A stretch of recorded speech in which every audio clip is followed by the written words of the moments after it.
So latest weather అప్డేట్స్‌పై మనతో మాట్లాడడానికి వాతావరణ శాఖ ఆఫీసర్ రఘు ఉన్నారు. సార్ ఏంటి ఈరోజు ఎక్కడెక్కడ వర్షాలు పడుతున్నాయి? ఎలాంటి అలర్ట్స్ ఇచ్చారు? జిఎస్ఎల్ మెడికల్ ఇన్స్టిట్యూషన్స్ మరియు కిమ్యూ ఇంటర్నేషనల్ యూనివర్సిటీ భాగస్వామ్యంతో ఇండియన్ అలైన్డ్ ఎంబీబీఎస్ కోర్స్ అడ్మిషన్లు అందిస్తోంది నియో. ముఖ్యంగా మనం తెలంగాణ గురించి మాట్లాడుకుంటుంటే ఇవాళ మనకి ములుగు, భద్రాద్రి కొత్తగూడెం అండ్ ఖమ్మం ఈ జిల్లాల్లో 1, 2 చోట్ల ఉరుములు, మెరుపులతో కూడిన వర్షాలతో పాటు భారీ వర్షాలు కూడా కురిసే అవకాశం అయితే ఉన్నదండి. వీటితో పాటు రాష్ట్రంలో ముఖ్యంగా మనం తూర్పు జిల్లాలు అండ్ కొన్ని పశ్చిమ జిల్లాలు అండ్ ఉత్తర జిల్లాలో కూడా మనకి అక్కడక్కడ థండర్‌స్టార్మ్స్ ఉండే అవకాశాలు అయితే ఎక్కువగా కనిపిస్తున్నాయండి. సో హైదరాబాద్ పరిస్థితి ఏంటి? గత 2 రోజులుగా కూడా వర్షం అక్కడక్కడ వర్షం కురుస్తుంది. ఒక్కొక్క దగ్గర అస్సలు వర్షం పడట్లేదు. సో ఏంటి దీనికి సంబంధించి ఏం చెప్తారు? ఇవాళ కూడా అటువంటి పరిస్థితులే ఉంటాయండి. ముఖ్యంగా మనం చూసుకున్నట్టయితే గత వారం పడిన వర్షాలు ఏదైతే ఉన్నాయో దానివల్ల మనకి వాతావరణంలో తేమ శాతం పెరగడం వలన ఎప్పుడైతే కొంచెం మనకి ఎండలు రావడం జరిగిందో సో దాని ప్రభావం లోకల్గా మనకి వర్షపడడం అన్నది జరిగిందండి. బట్ ఇవాళ రేపు చూసుకున్నట్టయితే అటువంటి పరిస్థితులే మనకి కంటిన్యూ అయ్యే పరిస్థితులే ఉన్నాయి. బట్ ఏంటంటే నిన్న మొన్న చూసినంత ఎక్కువగా ఉండకపోవచ్చు, కొంచెం తగ్గుతాయండి ఇవి. సో హైదరాబాద్‌లో దాదాపు ఎక్కడ చూసినా అక్కడక్కడ వర్షాలైతే పడుతున్నాయి. సో వేడి కూడా ఉక్కపోత కూడా పెరిగింది. దాదాపు 2 రోజుల నుంచి పెరిగింది. నైట్ వరకు కూడా ఉక్కపోత చాలా వరకు అది కంటిన్యూ అవుతుంది. ఎప్పుడో మిడ్‌నైట్ మాత్రమే కొంచెం వెదర్ అయితే కూల్ అవుతుంది. ఇంత వర్షాలు పడ్డా కూడా మళ్ళీ ఉక్కపోత కారణాలేంటి అసలు? ముఖ్యంగా అదే మనం చెప్పుకున్నట్టండి గత కొన్ని రోజులుగా పడిన వర్ష కారణంగా మనకి తేమ శాతం బాగా పెరిగిందండి. దానికి తోడు మనకు ఇప్పుడు వచ్చే ప్రతి గాలి కూడా ఏదైతే మనకి తెలంగాణ మీదుగా వీస్తున్న గాలులన్నీ కూడా అరేబియా మహాసముద్రం నుంచి వస్తున్న గాలులండి. సో ఆల్రెడీ అవి కొంచెం ఓషన్ నుంచి వస్తున్నాయి కాబట్టి అక్కడి నుంచి కూడా మనకి తేమ కొంచెం ట్రాన్స్పోర్ట్ అవుతూ ఉంది తెలంగాణ వైపుగా. దానితో పాటుగా ఈ వర్షాల వల్ల ఇంకా తేమ ఉంది, మనకి ఆల్రెడీ తేమ ఇక్కడైతే ఉందండి, సస్టైన్ అయి ఉంది. సో ఈ రెండింటి కారణం వల్ల తేమ శాతం పెరిగి టెంపరేచర్స్ 1-2 డిగ్రీలు పెరిగినా సరే మనకి కొంచెం ఈ ఉక్కపోత వాతావరణం అయితే మనకు అనుభవిస్తూ ఉన్నామండి మనం. సో వర్షపాతం సంబంధించి లోటు గతంలో 35% అని చెప్పేశారు. సో మొన్నటి వరకు వర్షాలు బాగా పడ్డాయి. సో ఎంతవరకు ఆ లోటు అనేది ఎంతవరకు కవర్ అయింది? ఇప్పుడు ఇంకా ఎంత లోటు ఉంది అసలు? అంటే ఇవాల్టి మన గణాంకాలు చూసుకున్నట్లయితే 8% లోట్లో అయితే మనం ఉన్నామండి. అది కూడా మనకి ఈవెన్ ఒక 2 డేస్ బ్యాక్ చూసుకున్నట్లయితే 5% వరకు మనం వచ్చాం. బట్ ఏంటంటే నిన్న మొన్న పడిన వర్షాలంతా భారీ వర్షాలు కాకపోవడం వల్ల కొంచెం మోస్తరు జల్లులు ఎక్కువడం వల్ల మనకి అది 8% వరకు వచ్చి ఉన్నది ఇప్పుడు. సో మనం ఈ మంత్ కూడా మనం నార్మల్ అండ్ కొంచెం ఎబో నార్మల్ కొంచెం మనం ఎస్పెషల్లీ ఉత్తర జిల్లాల్లో ఎక్స్పెక్ట్ చేస్తున్నాం కాబట్టి ఈ మంత్ కూడా మనకి నార్మల్ లోపలే ఉంటుందని అంచనా అయితే వేస్తున్నామండి మనం. సో ఆగస్ట్, సెప్టెంబర్ ఎట్లా ఉండబోతుంది? ఆగస్ట్ నుంచి ఇప్పుడు మీరు నార్మల్ అని చెప్తున్నారు. ఎందుకంటే మాన్సూన్ ఆల్రెడీ 2 నెలలు అయిపోయింది. ఇంకో ఆగస్ట్‌లో ఫస్ట్ వీక్ కూడా దాదాపు కంప్లీట్ చేసుకున్నాం. సో నెక్స్ట్ వచ్చే 2 మంత్స్ సంబంధించి ఎట్లా ఉంది? ఏం చెప్తారు? రైతులకు సంబంధించి ఏం చెప్తారు? తెలంగాణ పరంగా చూసుకుంటే మనకి నెక్స్ట్ వచ్చే 2 మంత్స్ కూడా చూసుకుంటే ఆగస్టులో మనకి సాధారణంగా కొంచెం ఎక్కువ వర్షపాతమే మనకి నమోదయ్యే పరిస్థితి అయితే కనిపిస్తూ ఉన్నాయి. సో బట్ సెప్టెంబర్కి వచ్చినప్పటికి పూర్తిగా లోటు వర్షపాతమే మనకి కనిపిస్తూ ఉందండి. యాజ్ ఎ కంబైన్ చూసినప్పుడు కూడా మనకి లోటు వర్షపాతమే ఉంది. సో దీని పరంగా చూసుకుంటే ఈ మంత్ దాటిన తర్వాత మళ్ళీ వర్షాలు వచ్చే అవకాశాలు తగ్గుతున్నట్టు మనకి ఒక అర్థమవుతుంది. సో దీన్ని బేస్ చేసి మనం అయితే రైతులకు ముందు నుంచి చెప్తుంటే ఇప్పుడు కూడా చెప్తున్నాం, ఏదైతే వర్షాలు పడుతున్నాయో ఈ వర్షాలు చూసి మోసపోకండి. ఎందుకంటే మనం ఈ వర్షాలు ఏంటంటే ఒకేసారి పడిపోయే వర్షాలండి, అకాల వర్షాలు, మనకి సకాలంలో వచ్చే వర్షాలు కాదు. సో అందుకే ఇప్పటికీ మనం చెప్తుంది ఏంటంటే నీటి ఎద్దడిని తట్టుకునే పంటలు అయితే ఉన్నాయో ఎస్పెషల్లీ ఆయిల్ సీడ్స్ కానీ, అపరాలు కానీ, మిల్లెట్స్ కానీ ఇలాంటివి మనం ప్రోత్సహిస్తున్నాం. ఇప్పటికి కూడా అదే చెప్తున్నామండి మనం. సో నెక్స్ట్ 2 మంత్స్‌కి సంబంధించి ఆల్రెడీ రైతులకు చెప్తున్నారు. ఎల్‌నినో ఎఫెక్ట్ ఇంకా కంటిన్యూ అవుతుందా? ఎట్లా ఉండబోతుంది? నెక్స్ట్ ఇయర్ వరకు కంటిన్యూ అవుతుందని చెప్తున్నారు. సూపర్ ఎల్‌నినో అని చెప్తున్నారు. ఒకవైపు వర్షాలు పడవంటున్నారు. చూస్తేనేమో భారీ వర్షాలు కూడా నమోదవుతుంది. అసలు ఎల్‌నినో ఏంటి? మీకు కూడా అంతు చిక్కడం లేదా? ఏం చెప్తారు అసలు? అంటే ఎల్‌నినో అన్నది చాలామంది మీరు అంటే ఒక అపోహ ఏంటంటే ఎల్‌నినో వస్తే వర్షం రాదు అని. అది తప్పండి. అది ఎప్పుడు జరగని పని. ఎందుకంటే మనం మాన్సూన్ మనది ఏమంటాం, ఋతుపవనాలను ఆధారం చేసుకున్న దేశం మనది. సో ఋతుపవనాలు ఖచ్చితంగా ఉంటాయి, వర్షం కూడా ఉంటుంది. బట్ ఎల్‌నినో ప్రభావం వలన ఆ వర్షం లోటు వర్షం ఉంటుంది అంతే, అదొకటి అండి. ఇంకొకటి ఏంటంటే ఎల్‌నినో ఇంకొక కాంప్లికేషన్ ఏంటంటే ఎప్పుడైతే ఎల్‌నినో ఉందో ఆ సంవత్సరంలో మనకి కొంచెం ఏమంటాం డ్రై స్పెల్స్, వర్షం లేని రోజులు ఎక్కువ ఉంటాయండి. ఈవెన్ మనం చూసుకున్నట్లయితే ఇప్పుడు జూలైలో 31 రోజులకు గాను 22 రోజులు మనకి లో ప్రెషర్ సిస్టమ్స్ అనేవి మన ఇండియా మీద స్టిల్ మనం లోట్లో ఉన్నామండి. ఎలా ఉందంటే 22 రోజులు ఉన్నా సరే అనుకున్న వర్షపాతం లేదు, అదొకటి. ఇంకోటి ఏంటంటే లాంగ్ డ్రై స్పెల్స్, మీరు అన్నట్టు 27వ తారీఖు వరకు 36% మనం లోట్లో ఉన్నాం. బట్ 2 రోజులు వర్షాలు వచ్చి మొత్తం మార్చేసింది దాన్ని. సో అటువంటి అకాల వర్షాలు ఎక్కువైపోతాయండి. అండ్ ఇంకొకటి ఏంటంటే మీరు చూసుకున్నట్లయితే తెలంగాణలో ఎగ్జాంపుల్ మనకి మేడ్చల్ మల్కాజ్గిరి అండ్ యాదాద్రి భువనగిరి 2 పక్కపక్క జిల్లాలు. ఇప్పటికీ యాదాద్రి భువనగిరిలో మనకి భారీ లోటు ఉంది ఆ టైంలో. ఇప్పుడు మనకి లోటులో వెళ్తాం -47%లో వెళ్తున్నాం ఇప్పుడు. అట్ ది సేమ్ టైం మనకి ఈ మేడ్చల్ మల్కాజ్గిరిలో నార్మల్ ఉందండి. సో పక్కపక్క డిస్ట్రిక్ట్లో ఎంత వేరియబిలిటీ ఉంది. సో అలాంటి వేరియబిలిటీ ఎక్కువ ఉంటుందండి. సో ఇవన్నీ ఎల్లినో లక్షణాలే. ఏంటంటే మనకి ఒక అపోహ ఏమైంది, ఎల్లినో వస్తే వర్షం రాదు అన్న అపోహ ఉంది తప్పించి, ఎల్లినో వస్తే వర్షం వస్తుంది, ఖచ్చితంగా వర్షం ఉంటుంది. బట్ ఆ వర్షం అన్నది డిస్ట్రిబ్యూషన్ సరిగ్గా ఉండదు, పనికొచ్చే వర్షం తక్కువ ఉంటుంది.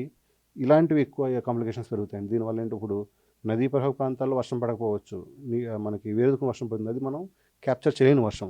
అదే నదీ పరివాహక ప్రాంతంలో పడిందని మనకు డ్యామ్స్ అయ్యి ఉండటం వల్ల క్యాప్చర్ చేయగలుగుతాం, ఫ్యూచర్లో మనకు ఉపయోగపడుతుంది. అటువంటి పరిస్థితులు లేవు ఇప్పుడు. సో వచ్చే 2-3 రోజులు ఎట్లా ఉండబోతాయి? మన ఋతుపవనాలు ఏమన్నా ఉన్నాయా, అల్పపీడనాలు ఏమన్నా ఉన్నాయా, దానికి సంబంధించి ఎట్లా ఏం చెప్తారు? ప్రస్తుతానికైతే ఋతుపవనాలు మనకి అంత చురుకుగా లేవండి. రాష్ట్రం మీదుగా చూసుకున్నట్లయితే నిన్న కూడా పడిన వర్షాలు ఋతుపవనాల వల్ల కాదు, నిన్న పడిన వర్షాలు కూడా ముఖ్యంగా అవి ఏమంటాం లోకల్ ఫినామినా మాత్రమే అండి. సో లోకల్లీ ఏదో డెవలప్ అయినాయో దానివల్ల వచ్చిన వర్షపాతాలు ఇవి. సో మనకి నెక్స్ట్ వచ్చే 3-4 రోజులు అదే పరిస్థితి ఉంది. రెండో వారం అంటే మనకి ఆగస్టు 12 తర్వాతే కొంచెం ఇక్కడ ఒక లో ప్రెషర్ సిస్టమ్ మనకి ఒడిశా కోస్ట్లో ఏర్పడే అవకాశాలు కనిపిస్తూ ఉన్నాయి. బట్ అది కూడా ఖచ్చితత్వం ఇంకా లేదండి దాని మీద. సో అది ఏమన్నా ఏర్పడి కొంచెం మనకి పశ్చిమ దిశగా కదిలితే మాత్రం మనకి కొంచెం తెలంగాణలో ఆశించిన వర్షపాతాలు మళ్ళీ ఉంటాయండి. ముఖ్యంగా మనం తెలంగాణ గురించి మాట్లాడుకుంటుంటే ఇవాళ మనకి ములుగు, భద్రాద్రి కొత్తగూడెం అండ్ ఖమ్మం ఈ జిల్లాల్లో 1-2 చోట్ల ఉరుములు మెరుపులతో కూడిన వర్షాలతో పాటు భారీ వర్షాలు కూడా కురిసే అవకాశం అయితే ఉన్నదండి. వీటితో పాటు రాష్ట్రంలో ముఖ్యంగా మనం తూర్పు జిల్లాలు అండ్ కొన్ని పశ్చిమ జిల్లాలు అండ్ ఉత్తర జిల్లాలు లో కూడా మనకి అక్కడక్కడ థండర్స్టార్మ్స్ ఉండే అవకాశాలు అయితే ఎక్కువగా కనిపిస్తున్నాయండి. సో హైదరాబాద్ పరిస్థితి ఏంటి? గత 2 రోజులుగా కూడా వర్షం అక్కడక్కడ వర్షం కురుస్తుంది, ఒక్కొక్క దగ్గర అస్సలు వర్షం పడట్లేదు. సో ఏంటి దీనికి సంబంధించి ఏం చెప్తారు? ఇవాళ కూడా అటువంటి పరిస్థితులే ఉంటాయండి. ముఖ్యంగా మనం చూసుకున్నట్టయితే గత వారం పడిన వర్షాలు ఏదైతే ఉన్నాయో దానివల్ల మనకి వాతావరణంలో తేమ శాతం పెరగడం వలన ఎప్పుడైతే కొంచెం మనకి ఎండలు రావడం జరిగిందో, సో దాని ప్రభావం లోకల్గా మనకి వర్షపడడం అన్నది జరిగిందండి. బట్ ఇవాళ రేపు చూసుకున్నట్టయితే అటువంటి పరిస్థితులే మనకి కంటిన్యూ అయ్యే పరిస్థితులే ఉన్నాయి. బట్ ఏంటంటే నిన్న మొన్న చూసినంత ఎక్కువగా ఉండకపోవచ్చు, కొంచెం తగ్గుతాయండి ఇవి. సో హైదరాబాద్లో దాదాపు ఎక్కడ చూసినా అక్కడక్కడ వర్షాలు అయితే పడుతున్నాయి. సో వేడి కూడా, ఉక్కపోత కూడా పెరిగింది, దాదాపు 2 రోజుల నుంచి పెరిగింది. నైట్ వరకు కూడా ఉక్కపోత చాలా వరకు అది కంటిన్యూ అవుతుంది. ఎప్పుడో మిడ్ నైట్ మాత్రమే కొంచెం వెదర్ అయితే కూల్ అవుతుంది. ఇంత వర్షాలు పడ్డా కూడా మళ్ళీ ఉక్కపోత కారణాలు ఏంటి అసలు? ముఖ్యంగా అదే మనం చెప్పుకున్నట్టండి, గత కొన్ని రోజులుగా పడిన వర్ష కారణంగా మనకి తేమ శాతం బాగా పెరిగిందండి. దానికి తోడు మనకు ఇప్పుడు వచ్చే ప్రతి గాలి కూడా ఏదైతే మనకి తెలంగాణ మీదుగా వీస్తున్న గాలులన్నీ కూడా అరేబియా మహాసముద్రం నుంచి వస్తున్న గాలులండి. సో ఆల్రెడీ అవి కొంచెం ఓషన్ నుంచి వస్తున్నాయి కాబట్టి అక్కడి నుంచి కూడా మనకి తేమ కొంచెం ట్రాన్స్పోర్ట్ అవుతూ ఉంది తెలంగాణ వైపుగా. దానితో పాటుగా ఈ వర్షాల వల్ల ఇంకా తేమ ఉంది, మనకి ఆల్రెడీ తేమ ఇక్కడైతే ఉందండి, సస్టైన్ అయి ఉంది. సో ఈ రెండింటి కారణం వల్ల తేమ శాతం పెరిగి టెంపరేచర్స్ 1-2 డిగ్రీలు పెరిగినా సరే మనకి కొంచెం ఈ ఉక్కపోత వాతావరణం అయితే మనకు అనుభవిస్తూ ఉన్నామండి మనం. సో వర్షపాతం సంబంధించి లోటు గతంలో 35% అని చెప్పేశారు. సో మొన్నటి వరకు వర్షాలు బాగా పడ్డాయి. సో ఎంతవరకు ఆ లోటు అనేది ఎంతవరకు కవర్ అయింది? ఇప్పుడు ఇంకా ఎంత లోటు ఉంది అసలు? అంటే ఇవాళ మన గణాంకాలు చూసుకున్నట్లయితే 8% లోట్లో మనం ఉన్నామండి. అది కూడా మనకి ఈవెన్ ఒక 2 days బ్యాక్ చూసుకుంటే 5% వరకు మనం వచ్చాం. బట్ ఏంటంటే నిన్న మొన్న పడిన వర్షాలంతా భారీ వర్షాలు కాకపోవడం వల్ల కొంచెం మోస్తరు జల్లులు ఎక్కువడం వల్ల మనకి అది 8% వరకు వచ్చి ఉన్నది ఇప్పుడు. సో మనం ఈ మంత్ కూడా మనం నార్మల్ అండ్ కొంచెం ఎబో నార్మల్ కొంచెం మనం ఎస్పెషల్లీ ఉత్తర జిల్లాల్లో ఎక్స్పెక్ట్ చేస్తున్నాం కాబట్టి ఈ మంత్ కూడా మనకి నార్మల్ లోపలే ఉంటుందని అంచనా అయితే వేస్తున్నామండి మనం. సో ఆగస్ట్, సెప్టెంబర్ ఎట్లా ఉండబోతుంది? ఆగస్ట్ నుంచి ఇప్పుడు మీరు నార్మల్ అని చెప్తున్నారు, ఎందుకంటే మాన్సూన్ ఆల్రెడీ 2 నెలలు అయిపోయింది. ఇంకో ఆగస్ట్లో ఫస్ట్ వీక్ కూడా దాదాపు కంప్లీట్ చేసుకున్నాం. సో నెక్స్ట్ వచ్చే 2 months సంబంధించి ఎట్లా ఉంది, ఏం చెప్తారు? రైతులకు సంబంధించి ఏం చెప్తారు? తెలంగాణ పరంగా చూసుకుంటే మనకి నెక్స్ట్ వచ్చే 2 months కూడా చూసుకుంటే ఆగస్టులో మనకి సాధారణంగా కొంచెం ఎక్కువ వర్షపాతమే మనకి నమోదయ్యే పరిస్థితి అయితే కనిపిస్తున్నాయి. సో బట్ సెప్టెంబర్కి వచ్చినప్పటికి పూర్తిగా లోటు వర్షపాతమే మనకి కనిపిస్తూ ఉందండి. యాజ్ ఎ కంబైన్ చూసినప్పుడు కూడా మనకి లోటు వర్షపాతమే ఉంది. సో దీని పరంగా చూసుకుంటే ఈ మంత్ దాటిన తర్వాత మళ్ళీ వర్షాలు వచ్చే అవకాశాలు తగ్గుతున్నట్టు మనకి ఒక అర్థమవుతుంది. సో దీన్ని బేస్ చేసి మనం అయితే రైతులకు ముందు నుంచి చెప్తుంటే ఇప్పుడు కూడా చెప్తున్నాం, ఏదైతే వర్షాలు పడుతున్నాయో ఈ వర్షాలు చూసి మోసపోకండి. ఎందుకంటే మనం ఈ వర్షాలు ఏంటంటే ఒకేసారి పడిపోయే వర్షాలండి, అకాల వర్షాలు, మనకి సకాలంలో వచ్చే వర్షాలు కాదు. సో అందుకే ఇప్పటికీ మనం చెప్తుంది ఏంటంటే నీటి ఎద్దడిని తట్టుకునే పంటలు అయితే ఉన్నాయో ఎస్పెషల్లీ ఆయిల్ సీడ్స్ కానీ, అపరాలు కానీ, మిల్లెట్స్ కానీ ఇలాంటివి మనం ప్రోత్సహిస్తున్నాం. ఇప్పటికి కూడా అదే చెప్తున్నామండి మనం. సో నెక్స్ట్ 2 మంత్స్‌కి సంబంధించి ఆల్రెడీ రైతులకు చెప్తున్నారు. ఎల్‌నినో ఎఫెక్ట్ ఇంకా కంటిన్యూ అవుతుందా? ఎట్లా ఉండబోతుంది? నెక్స్ట్ ఇయర్ వరకు కంటిన్యూ అవుతుందని చెప్తున్నారు. సూపర్ ఎల్‌నినో అని చెప్తున్నారు. ఒకవైపు వర్షాలు పడవంటున్నారు. చూస్తేనేమో భారీ వర్షాలు కూడా నమోదు. అసలు ఎల్‌నినో ఏంటి? మీకు కూడా అంతు చిక్కడం లేదా? ఏం చెప్తారసలు? అంటే ఎల్లునో అన్నది చాలామంది మీరు అంటే ఒక అపోహ ఏంటంటే ఎల్లునో వస్తే వర్షం రాదు అని. అది తప్పండి. అది ఎప్పుడు జరగని పని అది. ఎందుకంటే మనం మాన్సూన్ మనది ఏమంటాం ఋతుపవనాలను ఆధారం చేసుకున్న దేశం మనది. సో ఋతుపవనాలు ఖచ్చితంగా ఉంటాయి. వర్షం కూడా ఉంటుంది. బట్ ఎల్లునో ప్రభావం వలన ఆ వర్షం లోటు వర్షం ఉంటుంది అంతే. అదొకటి అండి. ఇంకొకటి ఏంటంటే ఎల్లునో ఇంకొక కాంప్లికేషన్ ఏంటంటే ఎప్పుడైతే ఎల్లునో ఉందో ఆ సంవత్సరంలో మనకి కొంచెం ఏమంటాం డ్రై స్పెల్స్ వర్షం లేని రోజులు ఎక్కువ ఉంటాయండి. ఈవెన్ మనం చూసుకున్నట్లయితే ఇప్పుడు జూలైలో 31 రోజులకు గాను 22 రోజులు మనకి లో ప్రెషర్ సిస్టమ్స్ అనేవి మన ఇండియా మీద స్టిల్ మనం లోట్లో ఉన్నామండి. ఎలా ఉందంటే 22 రోజులు ఉన్నా సరే వర్షపాతం అనుకున్న వర్షపాతం లేదు. అదొకటి. ఇంకోటి ఏంటంటే లాంగ్ డ్రై స్పెల్స్ మీరు అన్నట్టు 27వ తారీఖు వరకు 36% మనం లోట్లో ఉన్నాం. బట్ ఒక 2 రోజులు వర్షాలు వచ్చి మొత్తం మార్చేసింది దాన్ని. సో అటువంటి అకాల వర్షాలు ఎక్కువైపోతాయండి. అండ్ ఇంకొకటి ఏంటంటే మీరు చూసుకున్నట్లయితే తెలంగాణలో ఎగ్జాంపుల్ మనకి మేడ్చల్ మల్కాజ్గిరి అండ్ జయశంకర్ యాదాద్రి భువనగిరి 2 పక్కపక్క జిల్లాలు. ఇప్పటికీ యాదాద్రి భువనగిరిలో మనకి భారీ లోటు ఉంది ఆ టైంలో. ఇప్పుడు మనకి లోట్లు వెళ్తాం -47%లో వెళ్తున్నాం ఇప్పుడు. అట్ ది సేమ్ టైం మనకి ఈ మేడ్చల్ మల్కాజ్గిరిలో నార్మల్ ఉందండి. సో పక్కపక్క డిస్ట్రిక్ట్లో ఎంత వేరియబిలిటీ ఉంది. సో అలాంటి వేరియబిలిటీ ఎక్కువ ఉంటుందండి. సో ఇవన్నీ ఎల్లినో లక్షణాలే. ఏంటంటే మనకి ఒక అపోహ ఏముంది, ఎల్లినో వస్తే వర్షం రాదు అన్న అపోహ ఉంది తప్పించి ఎల్లినో వస్తే వర్షం వస్తుంది, ఖచ్చితంగా వర్షం ఉంటుంది. బట్ ఆ వర్షం అన్నది డిస్ట్రిబ్యూషన్ సరిగ్గా ఉండదు, పనికొచ్చే వర్షం తక్కువ ఉంటుంది. ఇలాంటివి ఎక్కువ కాంప్లికేషన్స్ పెరుగుతాయి. దీనివల్ల ఏంటి ఇప్పుడు నదీ పరివాహక ప్రాంతాల్లో వర్షం పడకపోవచ్చు, మనకి వేరొక వర్షం పడుతుంది, అది మనం క్యాప్చర్ చేయలేని వర్షం. అదే నదీ పరివాహక ప్రాంతాల్లో పడిందని మనకు డ్యామ్స్ అయ్యి ఉంటే వాళ్ళు క్యాప్చర్ చేయగలుగుతాం, ఫ్యూచర్లో మనకు ఉపయోగపడుతుంది. అటువంటి పరిస్థితులు లేవు ఇప్పుడు. సో వచ్చే 2-3 రోజులు ఎట్లా ఉండబోతాయి? మనకు ఋతుపవనాలు ఏమన్నా ఉన్నాయా? అల్పపీడనాలు ఏమన్నా ఉన్నాయా? దానికి సంబంధించి ఎట్లా ఏం చెప్తారు?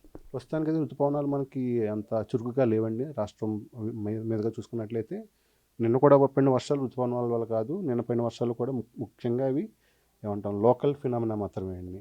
సో లోకల్లీ ఏదో డెవలప్ అయినాయో దానివల్ల వచ్చిన వర్షపాతాలు ఇవి. సో మనకి నెక్స్ట్ వచ్చే 3-4 రోజులు అదే పరిస్థితి ఉంది. రెండో వారం అంటే మనకి ఆగస్టు 12 తర్వాతే కొంచెం ఇక్కడ ఒక లో ప్రెషర్ సిస్టమ్ మనకి ఒడిశా కోస్ట్లో ఏర్పడే అవకాశాలు కనిపిస్తూ ఉన్నాయి. బట్ అది కూడా ఖచ్చితత్వం ఇంకా లేదండి దాని మీద. సో అది ఏమన్నా ఏర్పడి కొంచెం మనకి పశ్చిమ దిశగా కదిలితే మాత్రం మనకి కొంచెం తెలంగాణలో ఆశించిన వర్షపాతాలు మళ్ళీ ఉంటాయండి.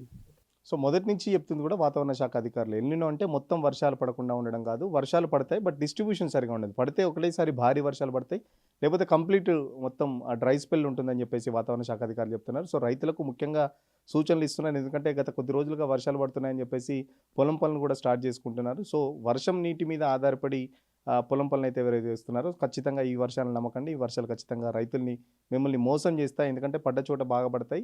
2-3 రోజులు బాగా పడ్డ తర్వాత కంప్లీట్ మళ్ళీ వెదర్ అంతా డ్రై కండిషన్ ఉంటుంది కాబట్టి కాలువల ద్వారా వ్యవసాయం చేసుకునే వాళ్ళకి ఇబ్బంది లేకున్నా కూడా కేవలం వర్షం మీద ఆధారపడితే మాత్రం ఖచ్చితంగా వాళ్ళు ప్రత్యామ్నాయ పంటలు వేసుకోవాలని చెప్పేసి రైతులకు సూచిస్తున్నారు. సో హైదరాబాద్లో కూడా గత 2-3 రోజులకు కురుస్తున్న వర్షాలు కూడా కేవలం వేడి ఎక్కువై ఆ థండర్ స్టార్మ్ అక్కడక్కడ ఆ థండర్ స్టార్మ్స్ అయితే కురుస్తున్న వర్షాలు, కానీ ఇవి అల్పపీడనం వలన ఋతుపవనాల వలన వచ్చే వర్షాలు కాదు. గత 2-3 రోజులు వచ్చే 2-3 రోజులు కూడా ఋతుపవనాల మూమెంట్ కానీ అల్పపీడనాల మూమెంట్ కానీ ఏం కనబడతలేదు. సో ఎల్‌నినో అనేది ఎవరు అంచనా వేయని విధంగా ఉంటుంది. పడితే భారీ వర్షాలు, అతి భారీ వర్షాలు పడతాయి, లేకపోతే అసలు వర్షం అనేది ఉండదు. సో ఇప్పటివరకు గతంలో జూలైలో చూసుకుంటే 30% లోటున్న వర్షం ఇప్పటికీ ఈ రోజు వరకు దాదాపు 8% వరకు వచ్చిందంటే అర్థం చేసుకోవచ్చు. అంటే వర్షం ఒక నెల రోజుల్లో పడాల్సిన వర్షం అంతా 1-2 రోజుల్లో కూడా పడుతుంది. సో అలాంటి వర్షం అటు రైతులకు కానీ ఇక్కడ ఎవరికి కూడా ఉపయోగపడదు కాబట్టి సో ఈ వర్షాలను బేస్ చేసుకొని ఎవరైతే పొలం పనులు చేస్తున్నారో వాళ్ళు ఖచ్చితంగా ప్రత్యామ్నాయ మార్గాలు చూసుకోవాలి, ప్రత్యామ్నాయ పంటలు చూసుకోవాలని చెప్పేసి వాతావరణ శాఖ అధికారులు చెప్తున్న పరిస్థితి. వీడియో జర్నలిస్ట్ సతీష్తో సురేష్, ఆర్టీవీ కోసం, హైదరాబాద్.